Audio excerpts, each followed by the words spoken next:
Hi friends, ఈరోజైతే chicken పచ్చడి చేయడం చూపిస్తాను. సో ఫస్ట్ అయితే మనం చికెన్ని కొంచెం పాన్ మీద పెట్టుకొని అయితే ఫ్రై చేసుకోవాలి. సో మనం అయితే వాటర్ ఇంకిపోయేంత వరకు అయితే చికెన్ని ఫ్రై చేసుకోవాలి.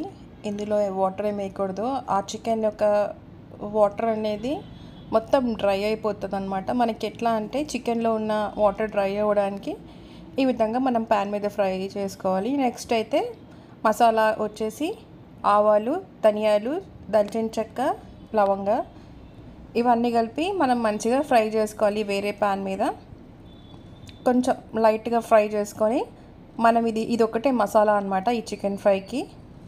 సో మనకైతే చికెన్ మంచిగా డ్రై అయిపోయింది కదా కొంచెం.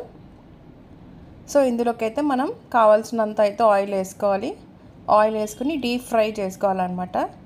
సో మనకైతే ఇంకొంచెం సేపు వాటర్ అనేది చూసారు కదా చికెన్లో నుంచి వచ్చి ఎంత అంటే దానంతా అదే ఇంకిపోతుంది, లేకపోతే పచ్చడి పాడైపోతుంది. కాబట్టి మనం కంప్లీట్గా వెట్ అయిపోయేంత వరకు చూసారు కదా, ఈ విధంగా వెట్ అయిపోయేంత వరకు తీసుకోవాలి. ఇందులో మనం ఆయిల్ వేసుకున్నాం, తగినంత ఆయిల్. సో చికెన్ ఫ్రై అయ్యేంత వరకు ఆయిల్ వేసుకొని మంచిగా డీప్గా ఫ్రై చేసుకోవాలి. చూసారు కదా, ఈ విధంగా మనం మళ్ళీ ఫ్లిప్ చేసుకుందాం. ఒక సైడ్ అయితే ఫ్రై అయిపోయాయి కదా, మళ్ళీ నెక్స్ట్ సైడ్ అయితే ఫ్లిప్ చేసుకుందాం. గోల్డ్ అండ్ బ్రౌన్ కలర్ రావాలన్నమాట. చూడండి, ఈ విధంగా మంచిగా గోల్డెన్ బ్రౌన్ కలర్ వచ్చేంత వరకు ఇవి ఫ్రై చేసుకోవాలి. ఇప్పుడైతే మనం ఇందులో అల్లం వెల్లుల్లి పేస్ట్ అయితే వేసుకుందాం. అల్లం వెల్లుల్లి పేస్ట్ వేసుకొని బాగా కలుపుకోవాలి. చూసారు కదా ఎంత మంచిగా దగ్గరికి అవుతుందో పచ్చడి. మంచిగా ఫ్రై చేసుకోవాలన్నమాట ఈ విధంగా.